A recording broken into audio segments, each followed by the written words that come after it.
Bonjour et bienvenue dans les mondes de Sophie Annabelle, un podcast qui ne se définit pas mais qui vous fera sourire et réfléchir. Bonjour les amis et bienvenue dans ce deuxième épisode, je suis ravie de vous retrouver. Déjà je voulais vous remercier parce que vous avez été beaucoup à avoir écouté le premier petit teaser podcast que j'ai fait et j'ai eu plein de retours et ça m'a vraiment fait chaud au cœur. J'ai vu qu'il y avait eu une centaine de vues, alors je sais que c'est pas beaucoup pour YouTube, mais pour moi c'est énorme parce que je vous promets que je l'avais pas envoyé à 100 personnes ce podcast, donc voilà, je suis contente que ça vous ait plu, et puis vous avez été plusieurs à me dire que vous attendiez la suite avec impatience, donc voilà, je vais de nouveau affronter mes peurs parce que même si j'en ai déjà fait un, je me sens toujours hors de ma zone de confort, même si j'ai remarqué que j'adorais faire ça. Donc voilà, bienvenue donc du coup dans ce deuxième épisode où je vous avais dit que je vous parlerai de ma démission, cette peur que j'avais affrontée durant l'été. Mais avant d'entrer dans le vif du sujet, en fait je vous ai pas expliqué le titre de mon podcast et il y a un ami qui m'a dit « Ah, j'ai bien aimé le titre ». Donc un petit mot à ce propos, le titre en fait fait référence au monde de Sophie, qui est un livre de philosophie, et c'est un livre que mes parents avaient à la maison quand j'étais petite, et il fait, je pense, plus de 1000 pages, et j'étais toujours intriguée par ce livre, parce que, évidemment, il contenait mon prénom, donc j'avais commencé à le lire, je crois, quand j'avais 8 ans. Je suis pas allée très loin, parce que j'avais pas les notions de philosophie nécessaires pour pouvoir comprendre le contenu du livre, mais ça m'avait fascinée, et il me semble que c'est cette fille qui s'appelle Sophie, qui reçoit une lettre, qui lui demande qui elle est. J'ai interrompu l'enregistrement pour aller vérifier que je ne vous disais pas de bêtises. C'est effectivement ça, elle reçoit une lettre dans sa boîte aux lettres qui demande qui es-tu et d'où vient le monde. Et puis je me souviens que c'était des choses qui m'avaient fascinée, et c'est des questions, je pense que je me suis posée un petit peu tout au long de ma vie, et donc j'ai repris en fait ce titre, et Annabelle est mon deuxième prénom parce que le monde de Sophie, je crois que c'était déjà pris sur Instagram, ou les mondes de Sophie, donc j'ai ajouté mon deuxième prénom, et pour moi ça fait référence finalement à tous mes intérêts qui sont assez divers. Si vous me connaissez, vous savez qu'il y a beaucoup de choses qui me passionnent et qui n'ont pas forcément de lien. Donc voilà, c'était pour la petite anecdote sur le titre de mon podcast, et puis l'image qui est derrière, on voit un thème astral parce que j'adore l'astrologie, on voit les deux mains qui font référence à la création du monde, donc ces deux mains qu'on retrouve sur les fresques de la chapelle Sixtine, et puis voilà, parce que j'ai fait des études en histoire de l'art, et puis un diamant parce que voilà, si vous me connaissez vous savez que j'ai une grande passion pour les joyaux de la couronne de France puisque c'est mon sujet de thèse. Voilà, donc si vous vous demandiez d'où venait ce titre, la référence est donc le monde de Sophie, et je remercie mon ami Tristan de m'avoir dit justement j'ai vu la référence à ce livre, et puis c'est là que je me suis rendu compte en fait que je n'avais absolument pas expliqué mon titre dans le premier épisode. Et pour ceux qui m'ont suivi et qui ont écouté ce premier épisode, vous avez également été plusieurs à me demander si j'étais allée manger au restaurant toute seule et si j'avais porté un chapeau. Alors ce sont des choses que je n'ai toujours pas faites, le chapeau n'a toujours pas été acheté. J'étais à Paris au mois de janvier, j'ai essayé quelques chapeaux, mais bon, j'étais pas encore convaincue, donc j'attends de trouver le chapeau parfait. Et je prévois d'aller manger au restaurant, franchement, assez prochainement, peut-être au mois de mars, on verra. Par contre, j'ai réalisé mon défi du mois de janvier, je vous en avais parlé, je vous avais dit que j'allais enseigner un cours en histoire du bijou, j'en ai même enseigné 2, il y en a encore eu un au mois de février, donc je suis contente d'avoir affronté cette peur. Je vais pas entrer dans les détails ici parce que je pense qu'il faudrait que je fasse un autre épisode peut-être pour vous raconter cette expérience. Vous pouvez me dire en commentaire peut-être si vous avez envie d'avoir le feedback de cette expérience ou pas. Je pense que c'était bien de l'avoir fait, c'était très intéressant. C'était un peu... Je trouve pas le mot adéquat pour décrire cette expérience, mais peut-être un peu troublant ou je sais pas. Ça c'est pas... Je peux pas dire que ça s'est pas passé comme je voulais. Tout est très bien allé, et je suis contente de ce que j'ai fait, mais je pense que le public n'était pas le public que j'espérais, disons. Peut-être ça, et il en est ressorti des choses assez amusantes, dans un sens qui m'ont fait pas mal réfléchir, donc voilà. Dites-moi si ça vous intéresse, et ce qui était très bien, c'est que j'ai donné ce premier cours, et j'ai pu aller au deuxième, en n'ayant plus peur. Donc je pense que quand même ça fonctionne vraiment de faire des choses qui nous font peur. La peur avait largement diminué, je pense que j'étais même plus stressée pour le deuxième cours. Maintenant j'entre après 5 minutes dans le vif du sujet, donc ma démission. Je vous parle sans script pour ce podcast, donc vous me connaissez un peu, vous savez que je pars dans tous les sens, que je fais toujours des digressions. Donc voilà, ce podcast, ma foi, va être à mon image. J'espère que vous arriverez à me suivre, parce que je n'arrive absolument pas à écrire un texte, même me faire des petites notes pour avoir un ordre. Donc voilà, c'est complètement freestyle, c'est de l'improvisation et de la spontanéité, mais en même temps, c'est tout ce que j'aime. Alors après presque 6 minutes, peut-être parlons de cette démission, puisque c'est quand même le sujet de ce podcast. Je sais pas très bien par où commencer. Je crois que peut-être je vais commencer par vous dire que je vais beaucoup mieux depuis que j'ai démissionné, parce que j'étais complètement éteinte. Vraiment, j'ai l'impression que je vivais à côté de moi-même, ou bien que je vivotais ou survivais. Pourquoi ? Tout simplement parce que j'étais incroyablement seule dans ce travail. C'est un travail que un poste que j'ai occupé durant 2 ans à l'université à Zurich. Et alors, je vais pas vous mentir, j'étais très contente quand j'ai obtenu ce travail, parce que j'avais fait plein de stages pendant mes études, mais disons que c'était le premier vrai poste que j'avais.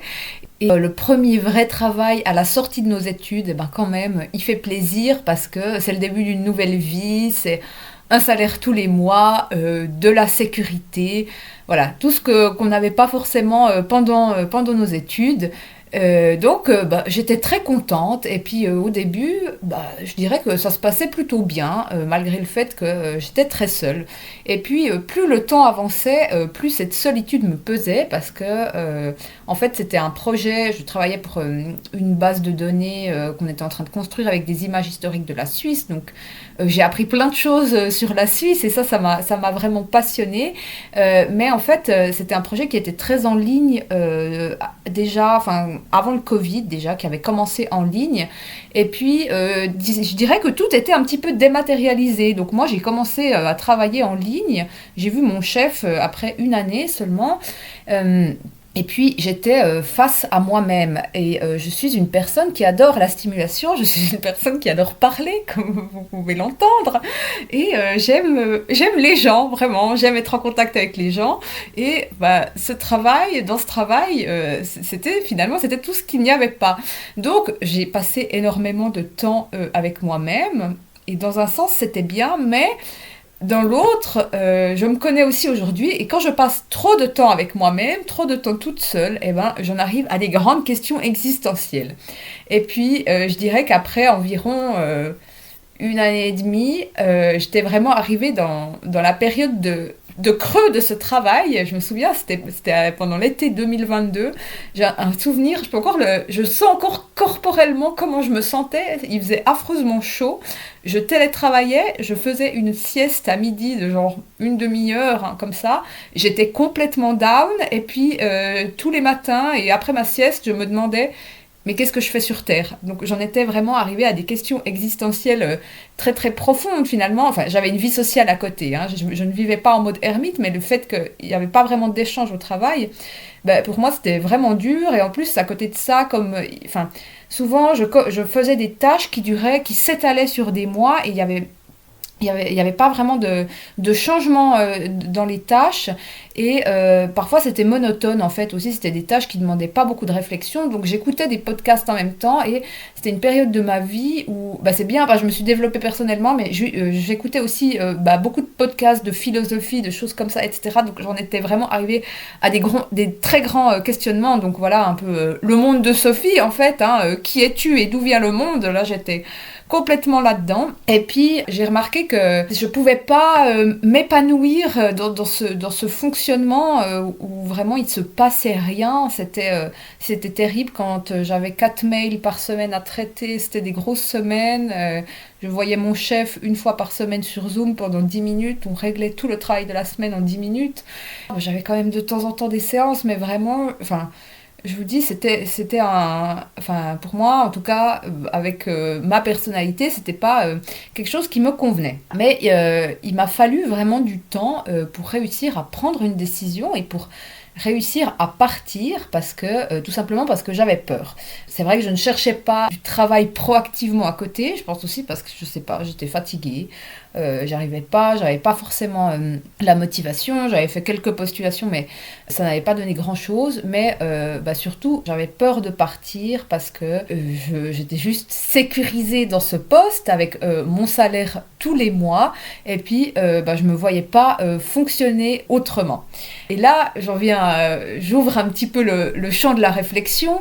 Finalement, on grandit dans un système où on sait qu'on va devoir trouver du travail, qu'on a besoin de notre salaire à la fin du mois pour payer nos factures, et puis on grandit avec ses croyances, ses pensées, finalement que la vie c'est ça un petit peu, c'est faire des études ou pas, mais voilà, se former à quelque chose en tout cas, et puis exercer une profession pour avoir de l'argent à la fin du mois, pour payer ses factures. Et puis se marier et avoir des enfants, enfin voilà.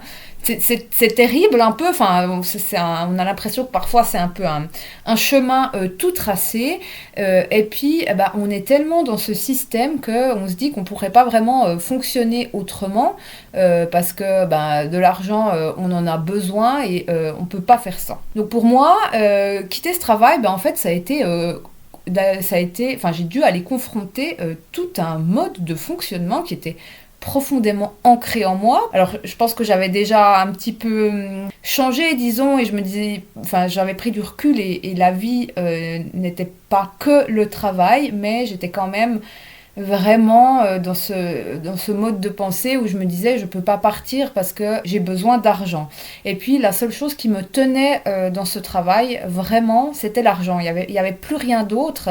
Puis je me rendais compte que je ne sais pas si l'argent que je gagnais finalement il me faisait plaisir, j'étais tellement pas heureuse que je compensais et j'achetais beaucoup de choses, enfin mais je le faisais consciemment en fait, hein.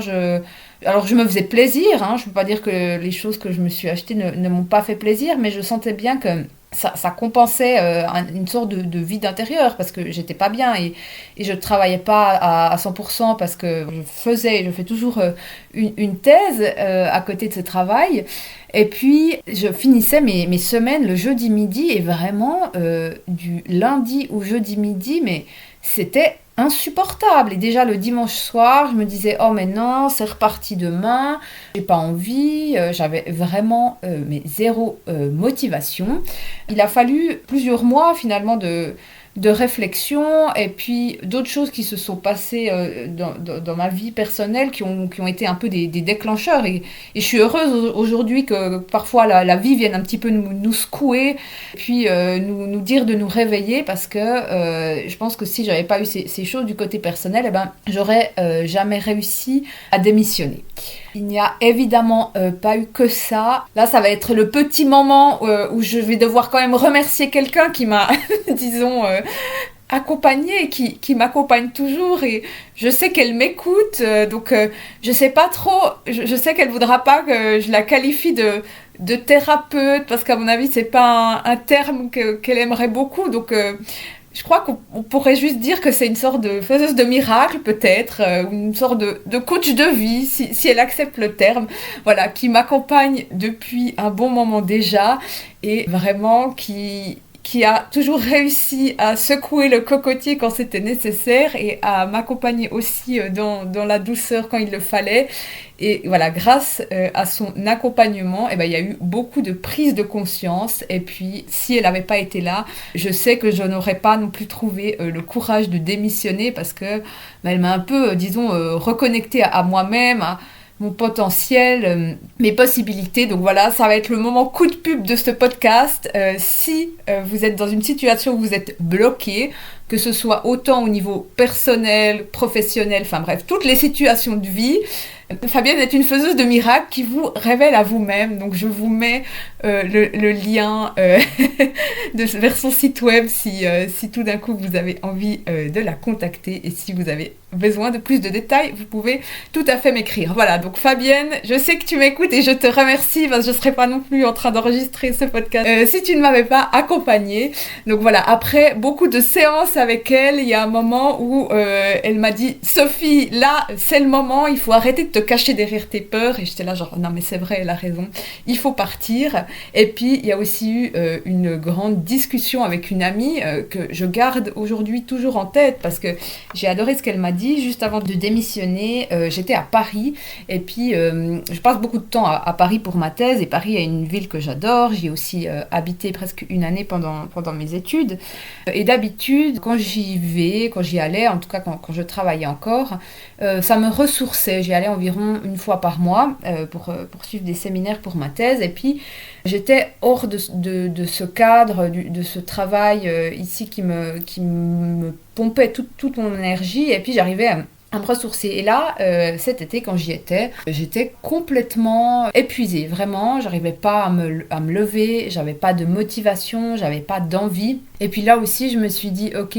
ben là maintenant, c'est mon corps qui parle, c'est plus juste que j'ai envie de démissionner, c'est que j'avais l'impression que je traînais mon corps, en fait, parce que mon corps était fatigué. Enfin, je pense que j'étais d'abord épuisée émotionnellement de faire quelque chose que j'aimais pas. Et puis, bah voilà, j'arrivais vraiment plus à me lever. Je faisais des nuits de 11h ou 12h. Je sortais du lit avec peine. Et puis là, vraiment, j'étais en grand questionnement. Et finalement, bah, j'ai démissionné à fin août. Là, c'était début août cet été. Mais voilà, je sentais que mon corps me parlait. Et puis, j'ai eu une discussion avec une de mes super amies parisiennes, et je lui disais que j'en pouvais plus et que je savais pas quoi faire, parce que j'étais tout le temps tiraillée entre cette peur financière, finalement, cette peur de manquer, de plus avoir mon salaire à la fin du mois, etc.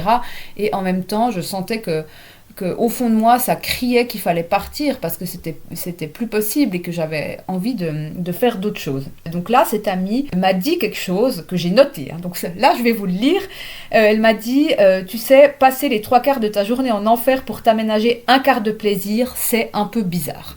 Je venais de lui expliquer que je passais la plupart de mes journées, 8 heures par jour, à pas aimer ce que je faisais, et que ça allait bien dès le moment où c'était la fin de l'après-midi et que je faisais autre chose. Et puis là, ça m'a fait tilt, et puis je me suis dit, c'est vrai que c'est beaucoup quand même de passer les 3/4 de sa journée en enfer pour un quart de plaisir. Il y a un petit problème de ratio, à mon avis.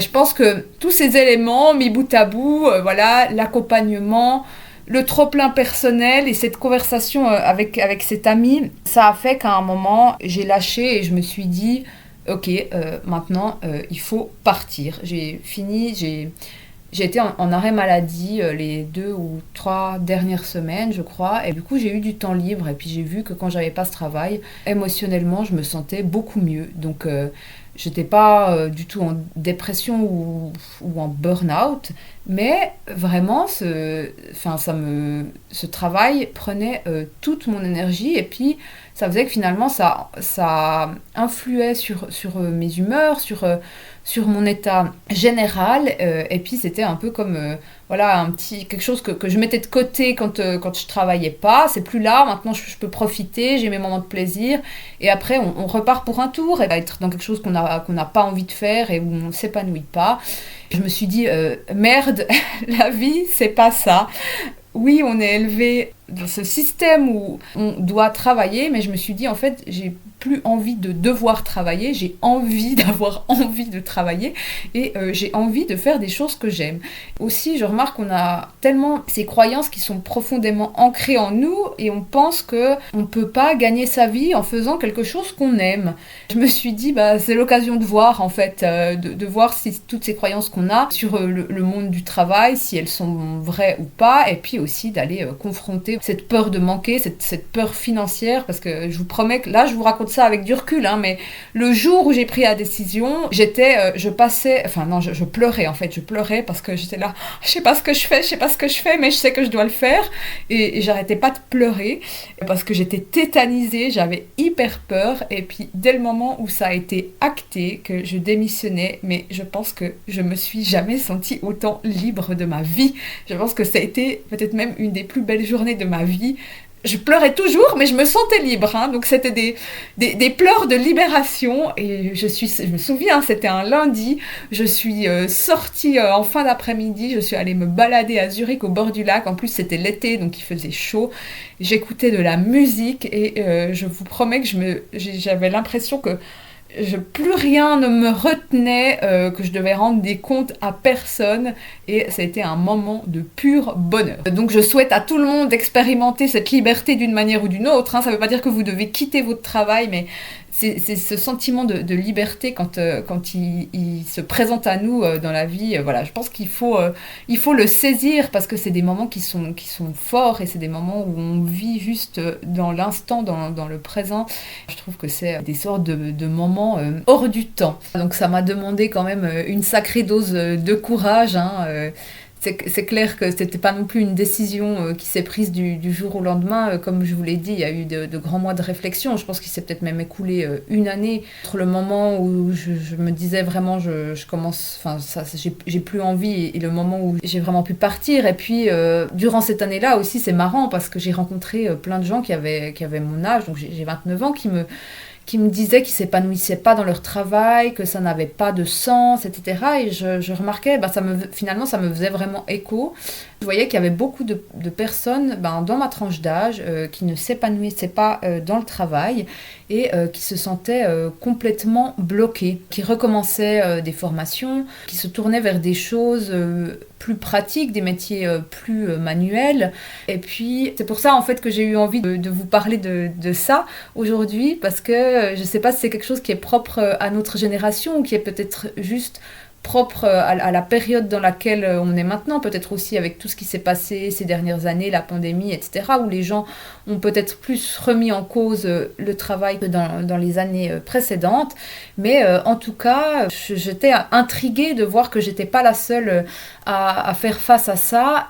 Et puis, en parlant aussi un peu avec des gens autour de moi, je me suis rendu compte que finalement, on est tous à avoir des envies vraiment profondes de ce qu'on aurait envie de faire, ou des projets personnels qu'on n'ose finalement pas mettre en place, parce que on est retenu par la peur, principalement par la peur financière. Alors je suis pas en train de vous dire de quitter votre travail, si vous pouvez pas assurer vos arrières, hein. Quand j'ai démissionné, j'avais aussi mis de l'argent de côté, hein. Voilà, parce que moi, en grande stressée de la vie, évidemment que je n'allais pas démissionner si je n'avais pas, disons, une porte de secours. Mais je pense que peut-être qu'il faut se poser la question si tous les matins on se lève et qu'on n'a pas envie, et que ce qu'on fait ne nous donne pas de plaisir et nous apporte seulement un montant sur notre compte en banque à la fin du mois. D'ailleurs, ça me permettra de faire la transition avec la deuxième partie, parce que oui, il y a une suite à cette démission, évidemment. Ça fait déjà 25 minutes que je vous parle, mais ce n'est toujours pas fini. La suite, elle me plaît beaucoup, parce que la suite, c'est un petit peu... je sais pas, une nouvelle partie de moi avec laquelle j'ai reconnecté, ou que j'ai découvert ou redécouvert. Je vous situe peut-être temporellement où on est, comme ça vous pouvez peut-être un peu mieux suivre. Donc on est en août, voilà, j'ai annoncé à mon chef que je démissionnais, j'ai pleuré ce qu'il fallait pleurer, et en même temps, voilà, j'étais super heureuse d'être libre. Donc j'ai démissionné sans avoir trouvé de travail. Et puis c'était ça ma grande inquiétude, hein, parce que voilà, je partais sans rien avoir, et même aujourd'hui encore, c'est quelque chose qui est un petit peu inconcevable dans nos modes de fonctionnement, dans notre société, de quitter un travail sans en avoir trouvé un autre. Voilà, comme j'avais passé beaucoup de temps seule, finalement j'avais juste envie de retrouver du travail où je pouvais avoir du contact avec les gens. Et puis cette expérience que j'avais eue durant ces 2 ans m'a aussi fait finalement déconstruire beaucoup de choses, parce que là, j'ai fait un master, et je me disais que parce que j'avais un diplôme, il y a quelques années, hein, il fallait un petit peu que j'ai un travail qui corresponde à ce diplôme.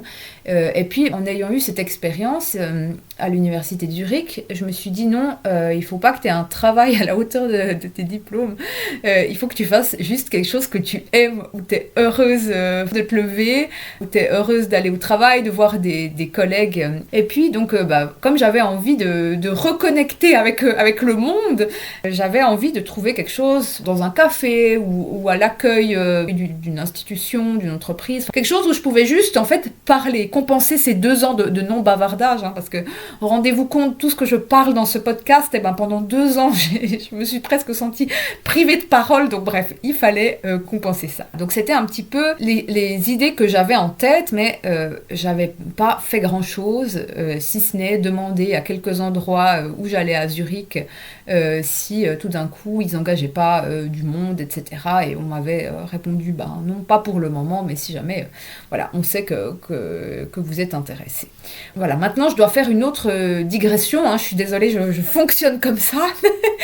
C'est que au mois de février, j'avais commencé à faire de la cryothérapie, donc c'est de la thérapie par le froid. On va dans une chambre à moins 110 degrés. Si vous n'avez jamais testé la cryothérapie, je vous recommande, c'est quelque chose d'absolument génial, autant pour le corps que pour l'esprit. J'avais commencé ça parce que j'avais des petits soucis articulaires, et puis c'est quelque chose qui me fait vraiment du bien, et c'est quelque chose qui a quand même un certain coût. Et donc voilà, avec mon salaire, je pouvais me payer ça, et puis au moment où j'ai démissionné, j'ai évidemment commencé à avoir mes 1000 pensées, parce qu'il faut savoir que je suis quelqu'un qui pense beaucoup trop, vraiment. Ça part autant dans les questions existentielles que sur toutes mes peurs. Et donc, juste après avoir démissionné, je me disais « Ah, mais je ne veux pas arrêter de faire de la cryothérapie parce que ça me fait trop du bien. » Mais je me faisais du souci de savoir comment j'allais pouvoir un petit peu continuer à payer ça, ou disons plutôt pour combien de temps, comme j'avais quand même des économies, parce que ça a un certain coût. Et puis voilà, je me disais « Je peux pas arrêter parce que ça me fait trop de bien et je vois vraiment une différence. Ma santé est beaucoup mieux. » Voilà, je me faisais toutes ces pensées en même temps que je me disais j'aimerais un petit travail où je vois du monde. C'était un dimanche soir, je me souviens, j'étais dans ma cuisine en train de faire la vaisselle. Les moments où je fais la vaisselle sont des moments où je réfléchis beaucoup trop, toujours, bref. Et puis ensuite, 2 ou 3 jours plus tard, j'ai eu la discussion de fin avec mon chef où on a tout bouclé. Donc, je suis allée le voir, là aussi j'ai dû prendre mon courage à 2 mains parce que j'étais tétanisée d'avoir cette discussion. Mais voilà, j'y suis allée et c'était très bien parce que ça m'a permis de boucler la boucle et de finir les choses voilà, d'une bonne manière. Et puis avant que je vous dise exactement ce qui s'est passé, il faut aussi savoir que je suis une personne qui croit vraiment en la force de l'univers.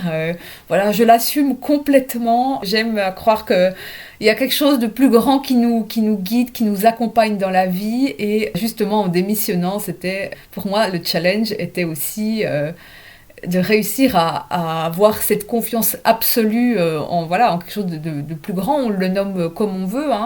Pour certaines personnes, il n'y a rien qui nous accompagne. Pour moi, je sais que c'est quelque chose qui est présent vraiment au quotidien. Et donc, voilà, ce moment où je faisais la vaisselle était en fait un moment où je faisais plutôt une grande demande à l'univers, parce que j'adore adresser des demandes à l'univers.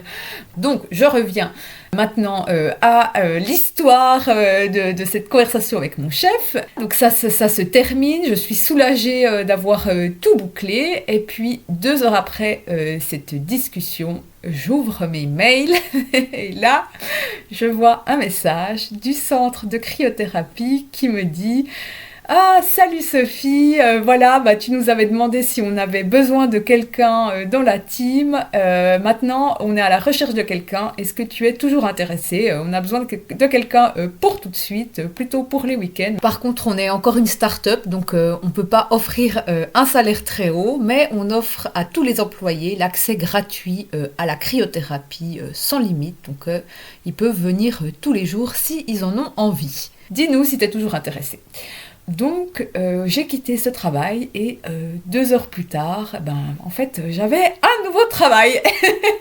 On appelle ça comme on veut. Pour certaines personnes, c'est juste une pure coïncidence. Pour moi, ça l'était pas. Je savais que c'est la vie qui nous apporte exactement ce dont on a besoin au moment où on a besoin. Et puis, par là, j'ai compris que parfois, il fallait...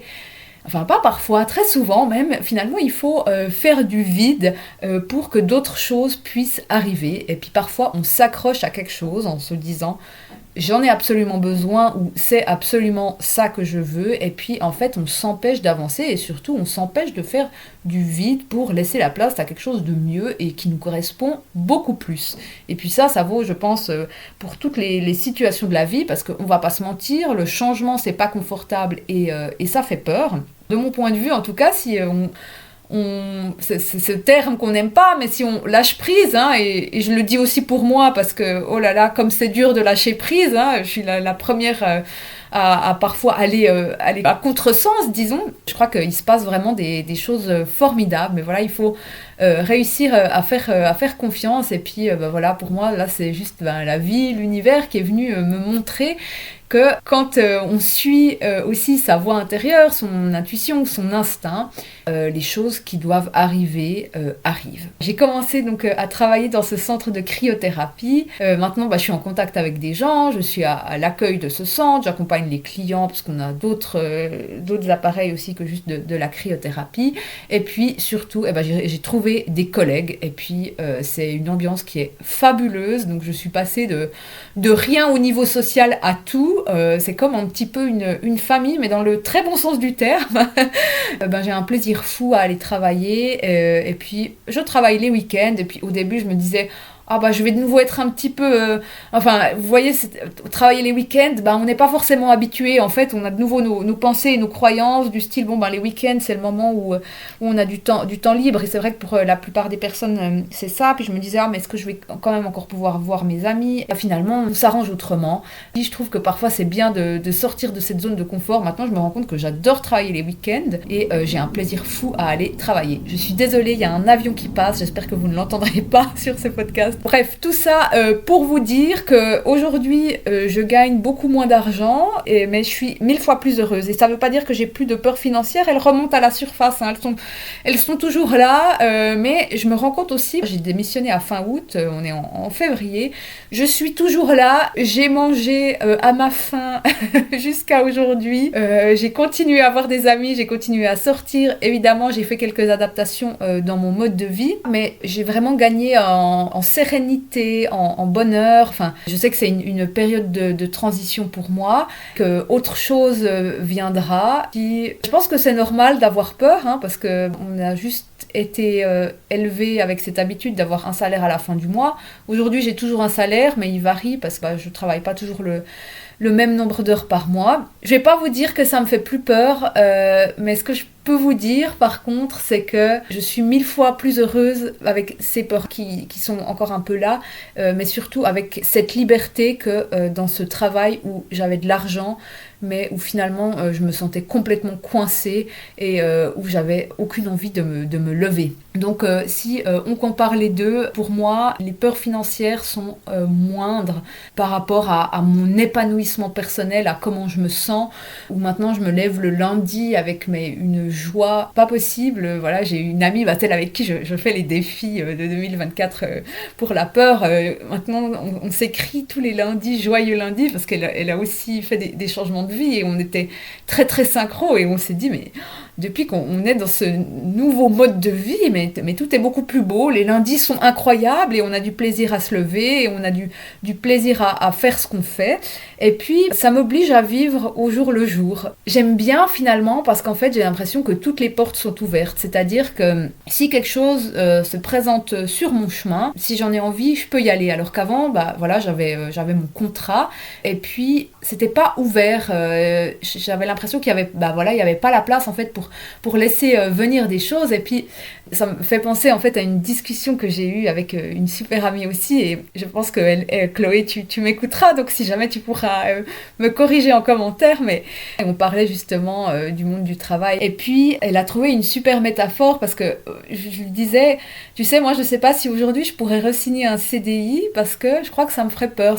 d'être bloquée dans quelque chose, parce que j'adore ce flot de la vie, cette spontanéité et ces portes qui sont ouvertes finalement. Et puis là, elle m'a dit, oui, écoute, je te comprends. Et puis elle a trouvé une métaphore absolument fabuleuse pour le CDI. Et c'est là qu'il faut que Chloé, tu me corriges si je ne retranscris pas bien cette métaphore.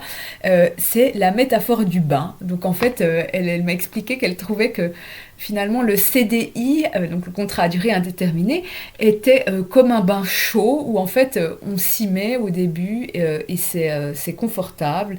Mais si on y reste trop longtemps, eh ben on commence. Vous voyez le bain quand c'est trop long, en fait, on perd tous ses avantages un petit peu. On devient la peau se fripe et puis finalement on a trop chaud, on transpire un peu dans le bain, etc. Puis on a du mal à en sortir. C'est un peu cette zone de confort dans laquelle on reste et de laquelle on n'arrive plus à partir. Et j'ai trouvé que cette métaphore était absolument exceptionnelle. Donc j'ai décidé de quitter le bain et parfois ça fait un bien fou de vivre un petit peu à contre-courant peut-être et puis d'être hors du moule, hors du système, voilà, de pouvoir faire parfois des choses pendant la semaine quand les gens travaillent, aller boire un café à une heure où tout le monde est au bureau ou des choses comme ça.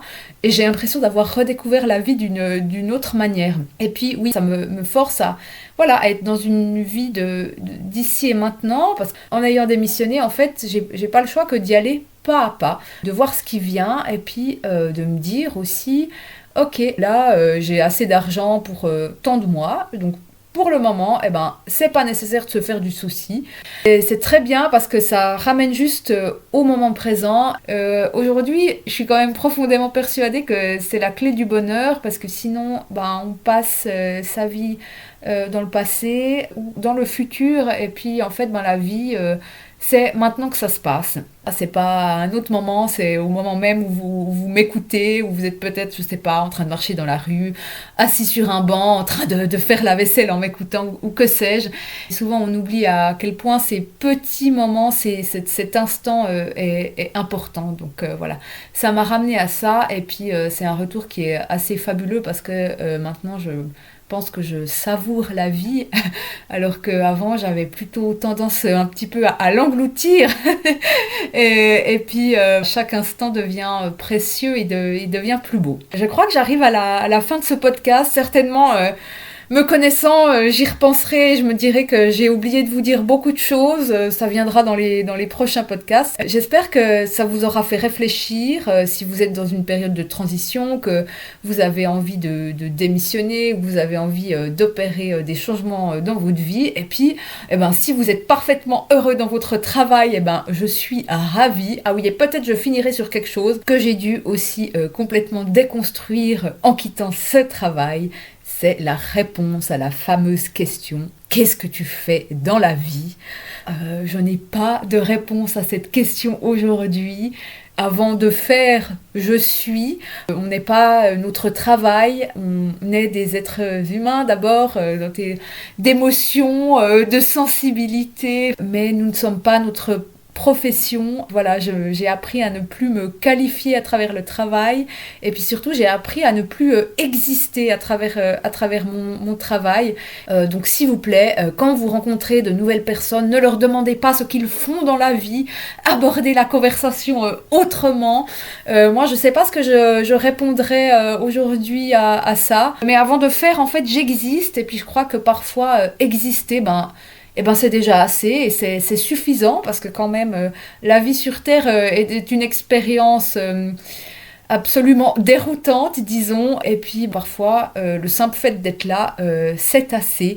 Donc si vous vous identifiez à votre travail et vous pensez que vous n'existez pas sans votre travail, rassurez-vous, vous pouvez démissionner et vous serez toujours là, autant vivant qu'avant, si ce n'est plus. Voilà, je finirai là-dessus. Je vous remercie de m'avoir écouté. N'hésitez pas à laisser des commentaires si vous avez envie de réagir à ça. Et puis, si cet épisode vous a plu ou si vous connaissez des gens qui sont en pleine réflexion par rapport à une potentielle démission, n'hésitez pas à leur envoyer ce podcast. Voilà. Ça sonne très influenceur tout ça, hein. C'est pas trop moi, je sais pas trop comment il faut faire, mais bon, puisqu'apparemment c'est important, je répète ce que tout le monde dit, puis je rajouterai que ne le faites pas pour moi, faites-le pour vous, parce que si un jour ce podcast me rapporte quelque chose, sachez que je vous inviterai au restaurant pour vous remercier de m'avoir soutenu et surtout de m'avoir écouter. Et puis je pense qu'il y aura un troisième épisode parce que franchement je m'amuse bien avec mon micro. Je ne sais pas sur quoi, je vais me laisser porter par la vie et voir ce qui vient.